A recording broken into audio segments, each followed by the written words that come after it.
Hello, lovelies, I'm Fragnostic, and I've been shadowboxing all goddamn day in preparation for another bloody 12-round, no-holds-barred, no-knockdown rule in effect, Retro Rumble! Sponsored by Pampers. Pampers, go on, shit your pants. This week on Retro Rumble, it's time to slam the lid shut on what must undoubtedly be the most gruesome gaming trilogy of the 16-bit era, Splatterhouse, with the grand finale, 2010 sequel notwithstanding, the imaginatively titled Splatterhouse 3, released in the March of 1993, published by Namco, developed by the steady hands at Now Production, who also guided the previous installment Splatterhouse 2 and One Pucker Graffiti to both gruesome and hilarious success, respectively. Wondering what you might have played from them in the past 10 years or so? Sonic Riders. The horror continues.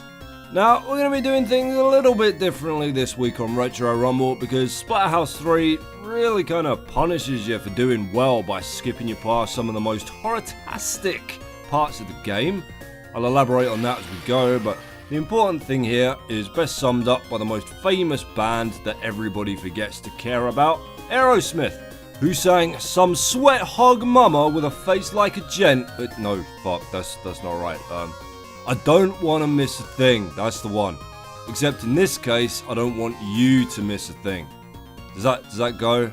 Does that, and I don't want you to miss a thing. Yeah, good enough. So, I'm going to crash through this son of a bitch, grab the best ending, and then we'll go back and look at all the other bits and bobs that you can only get by sucking absolute horse nards at Splatterhouse 3. Sound fair? Who cares? This is my channel, not your socialist wonderland. The strong shall rule the many. The strong shall rule the many. Now sit down and shut your pie cave. We're just going to pop this onto a more appropriate difficulty before we get going here. The hardest one, of course. Channel regular Weege in particular wants to know if it's possible to get the best ending on Game Master difficulty. For you mere mortals, maybe not. For the War Christ fraggers, a trifling matter. Before we get going here, the Terror Mask throws you some misspelt riddles on how to play the game. If you wander aimlessly, you will surely fail in your quest. But I mean, sure, if you sit around philosophizing all day in this one, you're not going to get very far either, so, you know. After completing a room, press the start button to reveal a map of the current floor. We won't be doing that today. You know me, lovelies. Maps are for squares. Gather the power stones and save them for emergencies, which means bosses really. There are no emergencies in this game, but I'll run that by you as we go. The power of these stones can be released with the A button. Good old A button, the Genesis go-to for support weaponry and general friendly nuclear hellfire. Whence your flesh will expand with a surge of power. Excuse me, missus. Steady. Come on, you're all over 18, aren't you? That's all you get from the mask, and seems like an odd selection of mechanics to tell you about, really. It's all in the manual. I mean, I understand you can't sit there and explain the whole game to you. The limited warranty on your Sega Genesis Entertainment game cartridge does not cover defects caused by tampering, negligence, or unreasonable use, Rick. But why just a rundown on the map screen and the power stones? Jennifer's cowering in hiding, avoiding capture from the monster. Smart girl. I'll explain all of this to you properly once we're past the first stage, I promise you, but surprisingly, this is the tightest level in the entire game to get the best possible outcome. Now you have to get through the floor and beat the boss in under 3 minutes, and you'll see how tight this is if we manage to pull it off. Tight to the point where you can't afford to get knocked down. Not once. Now look at this. Now you'll notice I stopped for a second after I murdered those two zombies there, because if you rush straight forward, third one won't spawn in front of you. It will spawn right at the back of the room where you came from, which all costs you precious seconds that you can't claw back. It's really not enough to just beat the shit out of everything here. You need to try and group as many of the monsters together as you can and wipe them all out at once to hit that 3-minute mark. Now, Rick does have a pretty impressive range of moves, but you'll notice I'm only really using a couple here because the key to ripping through Splatterhouse 3 quickly and getting the best ending lies in understanding that 2 moves in particular are so brutally unbalanced, so ridiculously unfair, that using anything else for practically 95% of the game is just a waste of everybody's fucking time. In your basic unhalt form, the spin kick renders you invincible and does twice the damage of 2 full standard 4-punch combos, as well as hitting and murdering multiple assailants. Now if you can afford it though, you can almost instantly tear practically everything in Splatterhouse 3 a ragged new arsehole with your Monster Rick power move, which you see there even almost looks like several Lovecraftian hell dicks exploding out of Rick's torso to literally fuck your enemies to death. The unmitigated domination that this move affords you is almost an affront to common decency itself. I mean, you don't even have to be anywhere near your opposition for it to hit them, they just basically have to be on screen. I mean, sometimes not even that. Not even that. It's insane. The only catch is that it's a little fiddly to pull off. The manual tells you it's back, forward, back and attack, but this game is forever changing its mind on what direction constitutes backwards and forwards when you're surrounded by enemies, so if you try to do it that way, you'll sometimes just wind up throwing a crappy punch and taking a nasty fucking beating. So my little trick is to go back, forward, and then attack, which seems to be foolproof because as long as you've hit those directions, it doesn't keep count of the extra button presses and it will pull off the move whatever direction it chooses to recognise. Right, we got here with under 40 seconds to beat him, and that includes this somewhat drawn out introduction. Yeah, I hate to interrupt your fucking lunch, pal, but I'm on something of a schedule here. Alright, same shit applies. Ultra cock slap the taste of mankind out of his mouth. This son of a bitch can block and roll through your attacks, which you can somewhat reliably negate by staying a fair distance away from him. Do enough damage and the top of his head abandons him. He takes a couple more wallops, has an epileptic fit, and catches his return flight back to hell. And we have done that with 6 seconds to spare. So you literally have no time to bleed on this stage.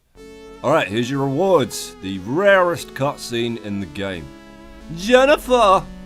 Rick, what have I told you about wearing that fucking mask in the house? Killer Rick's trying to turn you against me. David made it to the 3rd floor. Help him. And Jennifer leaves the room and Rick heads to the 3rd floor. Where did she go, for Christ's sake? Didn't clear the whole floor out, love. Won't go in the living room. So if you do well on a stage, you get rewarded with this. Stage X, the Strange Zone. This is really kind of a bonus stage where extra lives drop down a whole lot more than usual, but the kicker to that is that you have to be doing so fucking good on a level to trigger it that you probably won't be dropping a whole lot of lives anyway, so it's pretty much entirely useless, besides giving you an early sneak peek at some of the more advanced monsters from later in the game. I mean, they will die exactly the same bloody way anyway, so you might as well be beating the shit out of 50 crates of baby rabbits. They're all except one type, who you will see in a few short moments.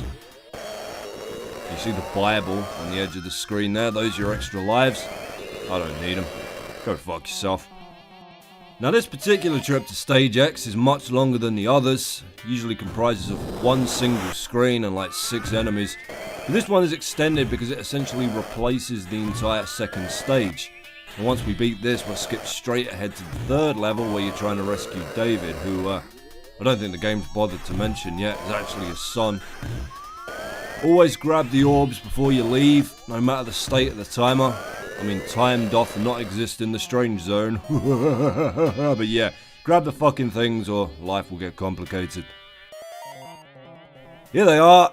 These phantom motherfuckers will hand you your ass on a broken plate the first time you tangle with them.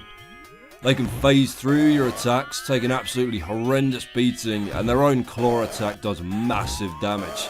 And they always turn up in pairs. The most consistent strategy here is to grab them and unload a beating on them, but it can be difficult to get close to them without eating a claw swipe, and even if you do manage to grab the one, his body's likely to be right up behind you, so again, spam your torso dicks. It might take a while to actually hit them, but they won't risk standing still and attacking you while you're going for that, and eventually they'll fuck up and get themselves cock-slapped, so. Final room here. Just the one standard demon dog to sexually assault. We'll try and pull this off with a freeze frame at the end of the stage, hang on. See, look, how are they not big bloody dicks? He's even got a pair of balls under his ribcage, for Christ's sake. Rick responds the same way after every visit to Stage X. What's the anime noise for that? Clue me in. anime fans. Warp zone found, Kaloo, so straight into stage 3 we go. Now, let me just take a minute to fill you in properly on why we've jumped stage 2 and how this whole good ending, bad ending shit works, because the first level was a bit of a mad rush and I skipped over a bunch of important crap here. So, there's 4 possible outcomes to Splatterhouse 3, and they all hinge on how successfully you stop your family from being brutally murdered. Here's your first David cutscene in which he's escaped from the monsters to his room. You little idiot! That's the first place I'll look for you. You can't tell kids nothing, can you? They always know better than you. Anyway, the best ending is obviously the one in which both Jennifer and your son survive. Then you got a pair of bad endings where one dies but the other doesn't, and if you really fuck everything up, you'll get the worst ending where both your wife and your boy are dead and you're left to quite probably attempt to hang yourself, except you'll most likely completely fuck that up as well, pull the attic ceiling down on top of you, and die extremely slowly over a number of days while hungry sparrows eat your toes. Now, you saw the cutscene in the first stage where it told you that Jennifer was cowering from the monsters, and also the one that's just told us about David's absolutely shocking attempt at a hiding place. And the longer you take to get to your family, the more of those cutscenes you'll see, and let me assure you, they are not detailing your wife and child's daring escape from the hell beasts that are tracking them down through the stench of their terror piss. I'll show you all of them at the end of the video when we go back to review the bits we missed, but I lied a tiny bit when I said that the best ending is only available to those who nail the first stage in under 3 minutes.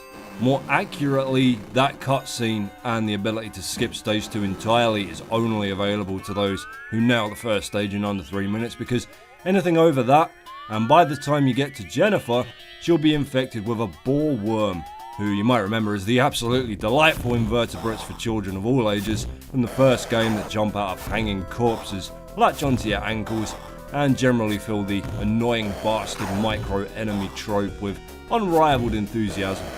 So, the entire point of stage 2 is to find the master boar worm and kill him, thereby destroying the boar worm inside Jennifer and saving her, which will still net you the best ending, except you've gone about it a long way as opposed to saving her outright on the first stage.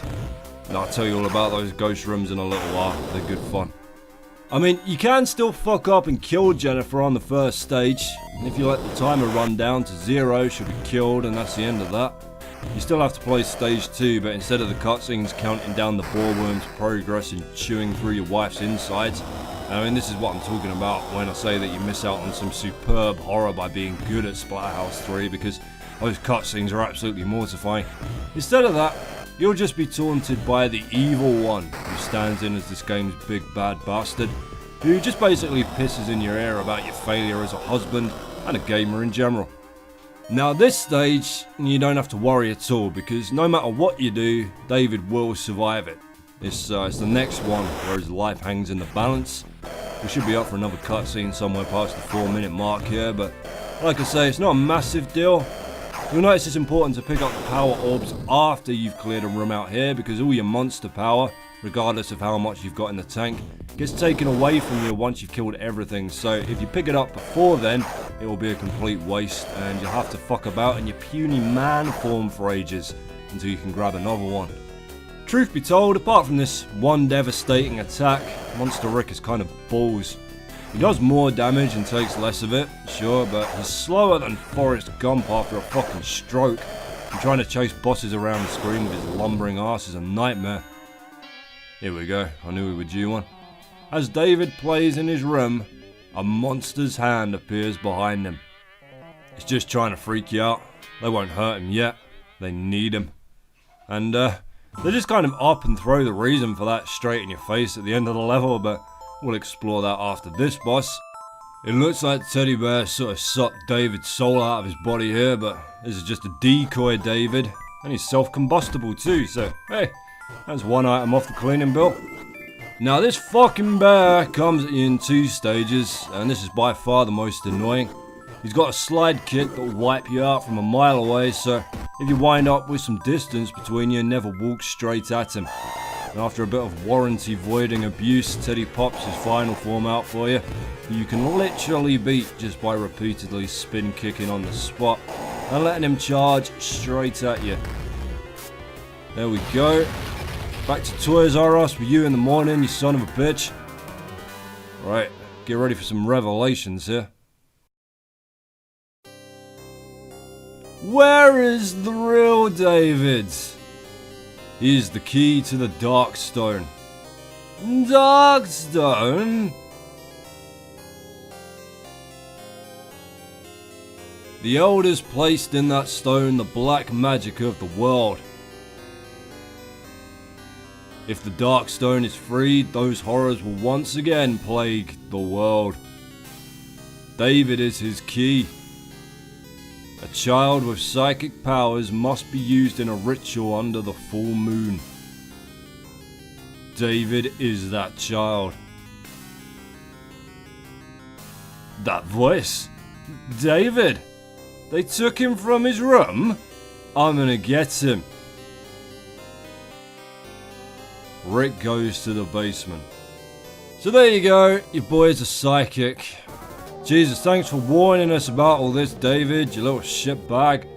Would have bought a dog, or set up a burglar alarm or something at the very least. Of course, Rick doesn't react at all to that because he's about 5 steps behind in the conversation. So, hang on. Terra Mask. You're telling me, bear with me here, you're telling me that the David isn't in his room. Correct. He is the key to the... No. Hold up. This room. David's room. He's not... I mean, he's physically not in this room. He's his own room. That's right, because they've taken him to... So let me get this straight. David, my son, that I conceived with my wife, Jennifer Taylor, he's not... Rick's never been the smartest chap in the world, has he? Bless his heart. Ah, look at me. We're halfway through this bloody game and I've not even clued you in on the amazing backstory, have I? What an amateur, what a negligent host I've been. Alright, so, you might be wondering why Rick and his family are trapped in this mansion. Is it another mad doctor's research outpost? Did Rick get catfished by a hot lady on the interwebs, which was actually several boar worms tapping dirty talk into a keyboard? Close, but not even close. When the moon is covered by the black cloud, I will free the Darkstone and unleash its storm. All the powers that have been taken from me will be returned. I will rule the earth. The evil one running over his dark plan to himself to make sure he's not missed anything out there. Anyway, no. This is Rick's house. Let's say that again. This cavernous mansion, this 80+ room royal palace is Rick's house. I mean, yeah, sure, he's obviously fallen victim to a bit of a state agent double talk here because his wide open luxury basement with relaxing flowing stream feature is quite obviously a sewer that one of the building contractors accidentally unearthed, but everything above it, do buildings like this even exist as family homes? It's the biggest fucking house ever constructed. Like, even before the monsters, if you take a wrong turn and get lost, you will die in this fucking place. If the Minotaur ever moved out of his goddamn labyrinth and joined the modern age, this is where he'd live. There are legitimately national airports that are smaller than Rick's house. So how did he afford it? Well, the manual tells you that after surviving the events of the first 2 games, you remember those, one where we had to beat down 2 apocalyptic doomsday beasts in the Dark Legions, punched our girlfriend to death and then dragged her back kicking and screaming from the land of the dead, those little capers. After that, Rick didn't go into any sort of prolonged therapy program as you might expect. No, Rick Taylor went to Wall Street. He got a job on Wall Street, he cleaned the fuck up, and he bought this moderately sized country masquerading as a house.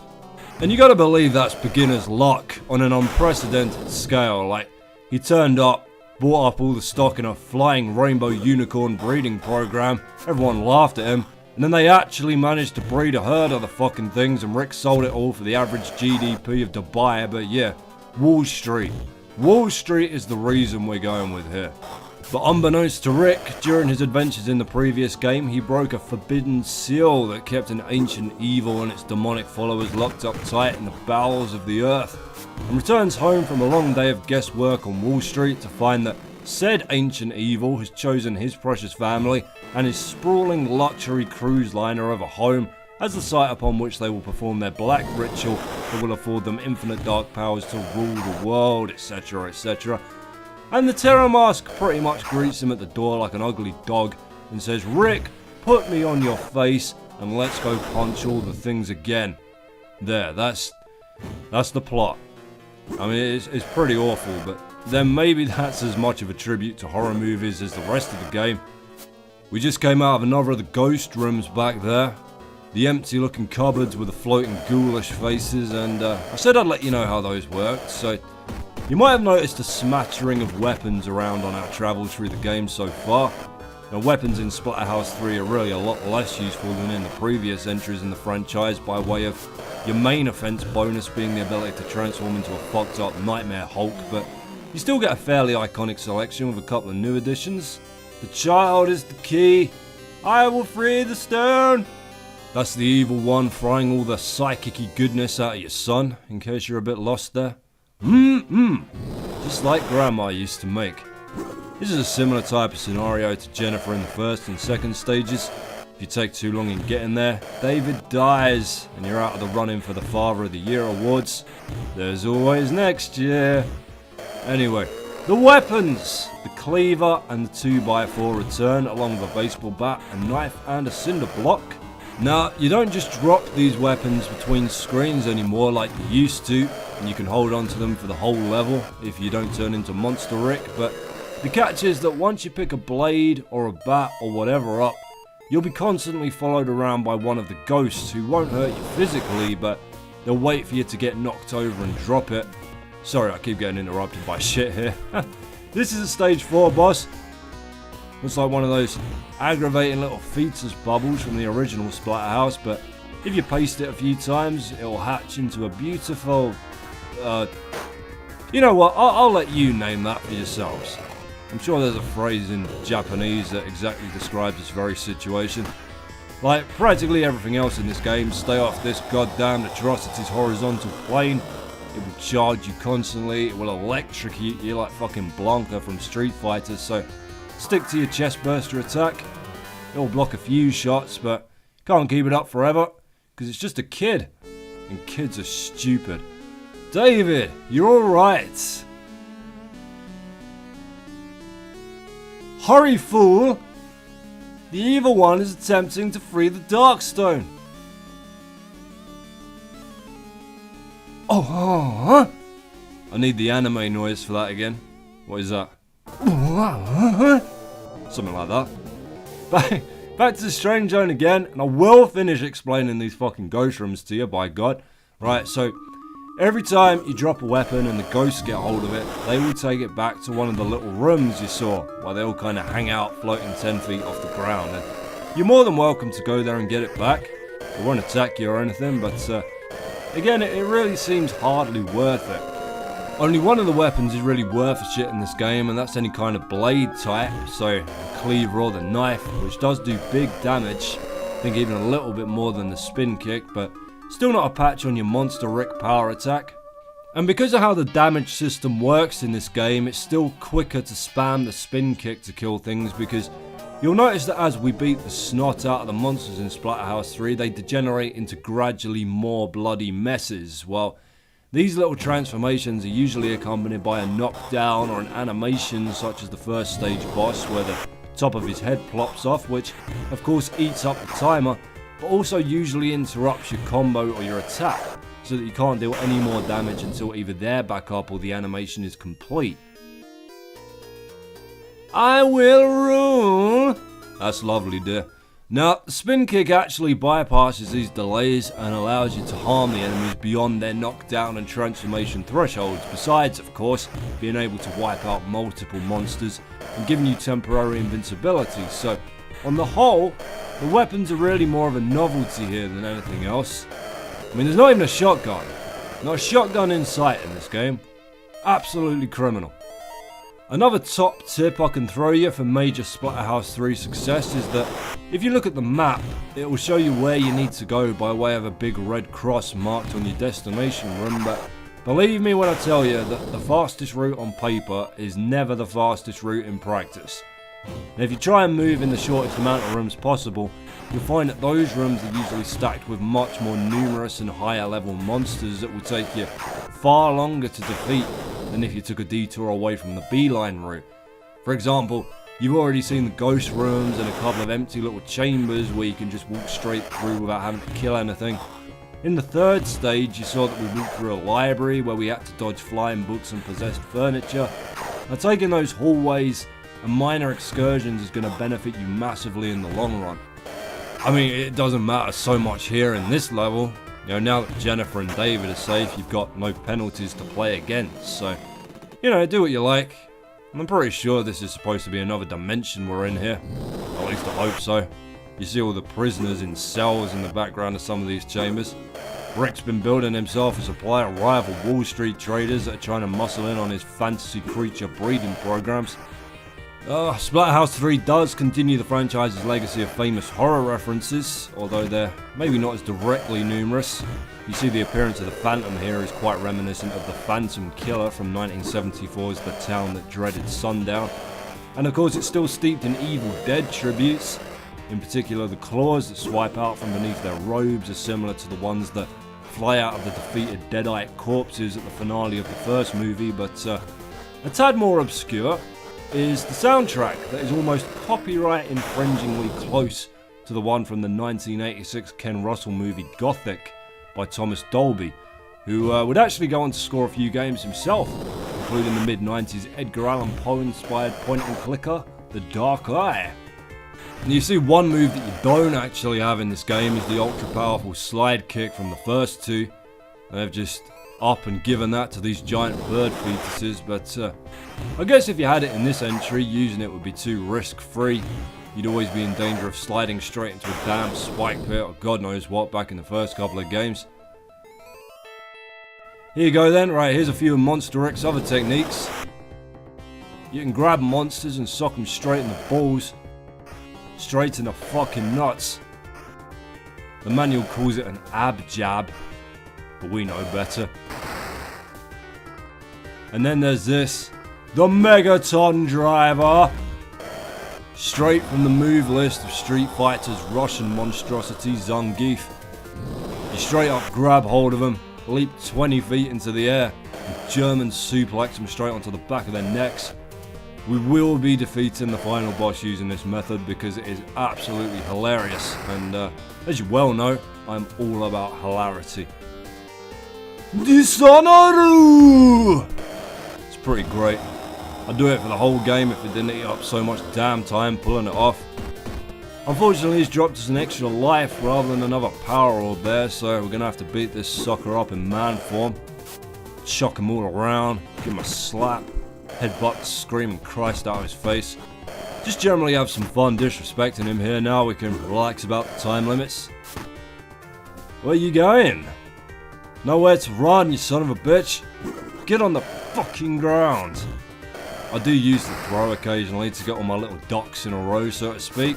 To bunch all the monsters together so they can eat my spin kicks and die all at the same time. So you don't have to go chasing them all around the place. There we go. Ooh, a heart! Thank goodness.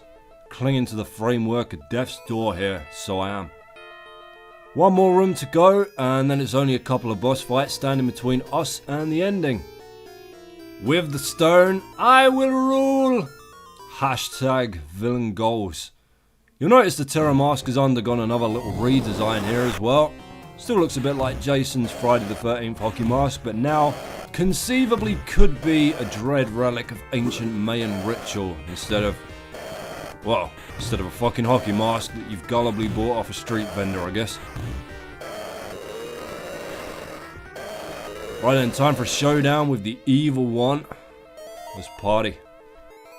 He didn't get to finish his ritual, so he's kind of half-baked and yeasty here, but he'll still give you a metric arseload of trouble if you let him. Now, much like the Bug Brain boss from Splatterhouse 2, beating this son of a bitch is easy if you know how to abuse his defensive game. And you see that he does a giant leap away from you every time you smack him, but If he finds himself up against a wall at any point, he will leap straight back in the opposite direction and into your waiting arms like a romantic fucking reunion at an airport. Except instead of a long, passionate Frenchie and a happy ever after, he eats a fucking Megaton driver! Just over and over. You will learn absolutely nothing from his mistakes.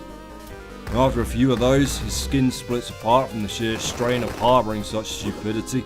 And he'll gain a new attack that really won't bother you at all so long as you don't walk directly at him.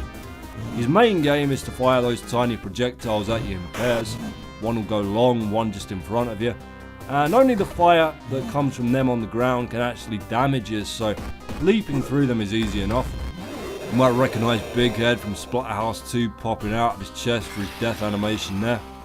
That's another of his attacks, but again, staying off his horizontal plane will stop that from hitting you whatsoever. Easy when you know how. Prepare for treachery! It's over. Good job, Rick. Now I can rule the world.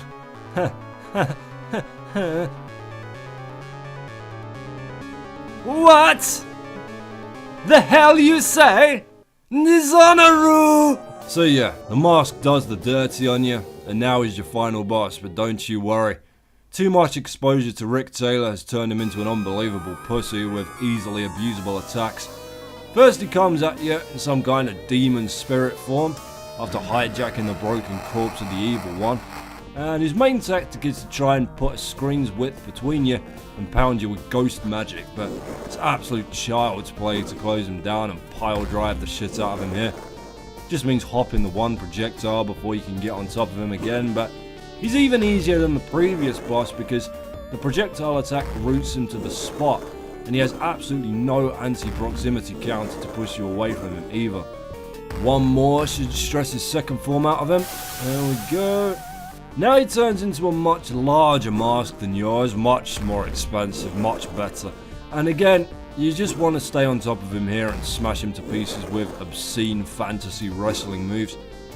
Give him a wee bit of space after each suplex because he'll spit out a phantom clone to attack you after he lands, but again, this comes with the unfortunate side effect of freezing him in place, so wait until it's heading away from you, and then move in for the kill.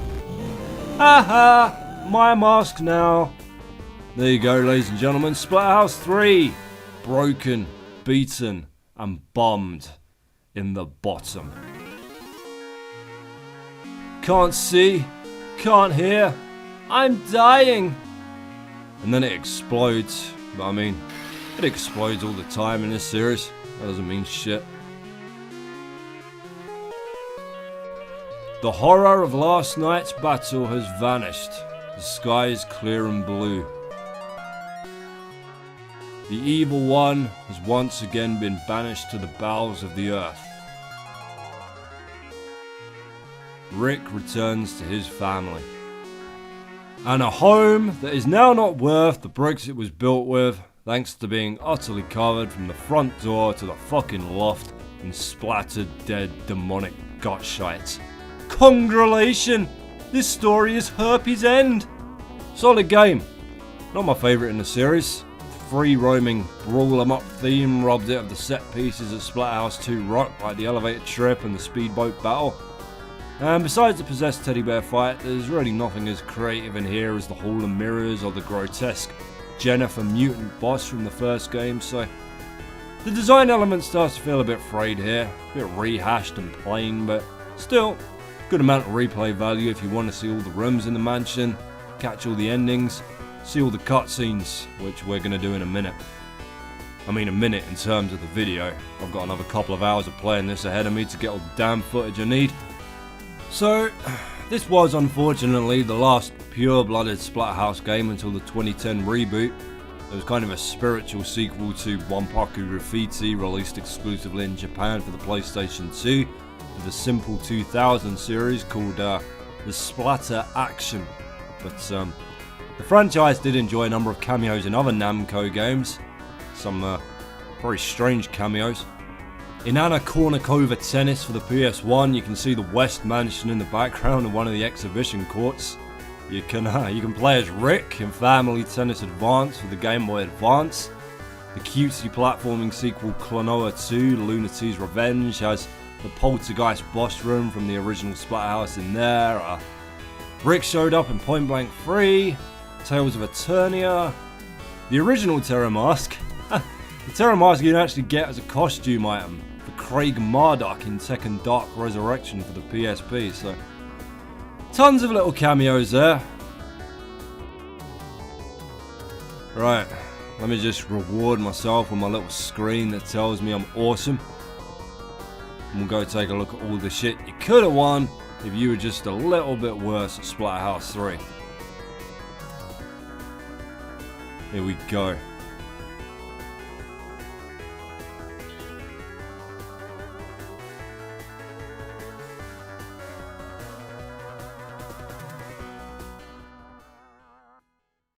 Congratulations! There's no stopping you. Welcome to the Elite League of Players. Our games are made for you, Game Master. Rip 'em up. Well, thank you very much. That's very kind of you to say.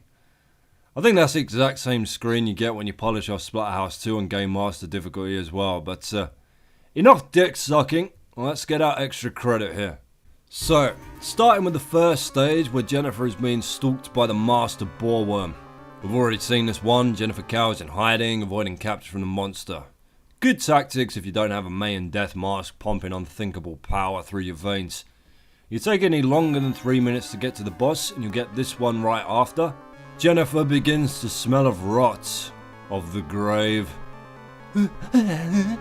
And you know, some of the translation in this game is a little wonky, so I think it really means that Jennifer begins to smell rot of the grave rather than stink of it herself, unless she has some kind of pitiable bowel condition, but let's move on.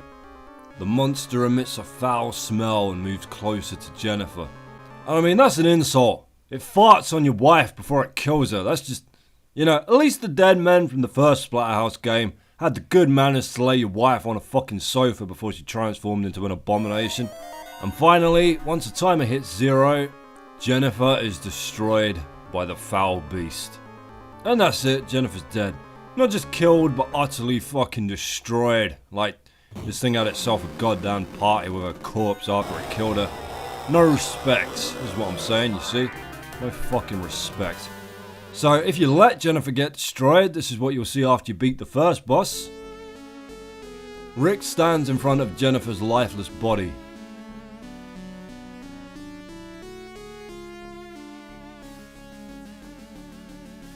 He's killed her! Use your rage against him! Rick climbs the stairs to the second floor, his rage growing with each step. The mask is actually pretty supportive of your grief here, more so than it will be if you let David die, as you'll see shortly. Alright, now here's the cutscene that most people get after the first stage. You beat the boss before Jennifer was destroyed, but you still took longer than 3 minutes total. Huh? What's this?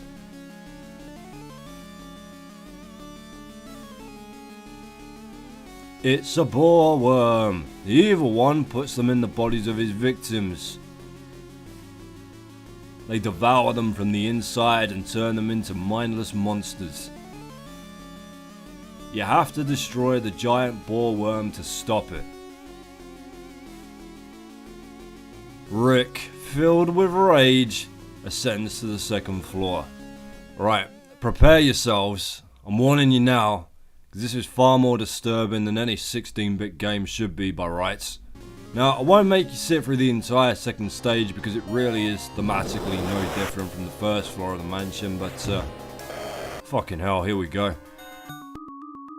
The boreworm in Jennifer moves under her skin, sending ghastly waves across her flesh. It begins to devour her. You know, for all the broken English in these cutscenes, it absolutely nails these ones. I feel unsettled just reading them aloud. Now, this is the giant boreworm who you have already seen giggling at you before you fought the first boss. It's surprisingly slippery for a stage 2 boss and unnaturally smart at counter-attacking with a running body check, so stay well away from it if you can. Now here's your write-up if you manage to save Jennifer before the clock runs down too far. And from there it's the same as the first stage where you head up to rescue your son, so we'll skip that and watch the boar worm slowly eat your wife. The worm grows, feasting on her organs. It's just warming up, don't you worry. Here we go. The worm gorges on Jennifer's brain. It squirms bloated in her skull. You didn't save her in time. And I mean, that would really be enough for anybody, but if the timer hits 0, you get this little treat from out of nowhere to make your blood run cold. Jennifer has become a mindless beast.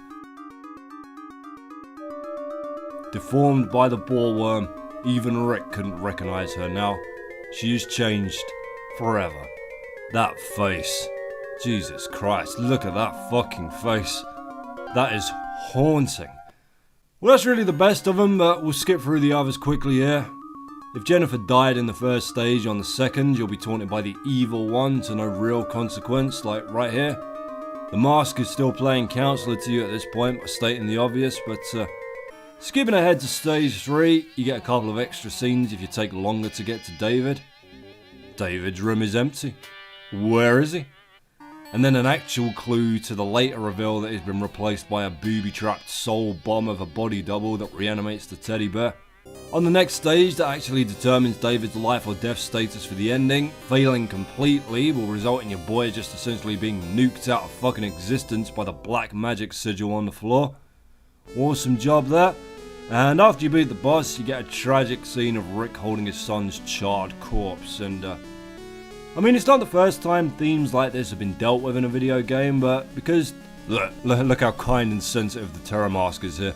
But because these cutscenes were rendered from real actors, it somehow just felt disturbingly real for the era. Alright, extra endings time. All the endings except the best one kick off with the mask cursing your name and promising more misery to come. I feed off the suffering of humans. As long as there is human suffering, I will continue to exist. And then he explodes anyway, so no you won't, suck a dick. The same epilogue text from the good ending shows up after this for all of them too, and only really differs here if you didn't save Jennifer but did David. Jennifer's exists only in Rick and David's memories. Jennifer's? No! Not sweet Jennifer's. Daddy, where's Mommy? Well, she's a mindless beast now, son. Go and do your homework or I'll open her cage. Vice versa on the survival stakes and you get roughly the same deal. David is only memory, but Jennifer lives on. Rick, where's David? No! Magic tricks kill 500,000 young Americans every year. J.K. Rowling, children's author, or Pied Piper Antichrist. And here's the game taking your family away from you because you're bad at games and don't deserve one. Rick stands alone, the weight of failure hanging heavy upon him. His family is just a memory. Alone. All alone.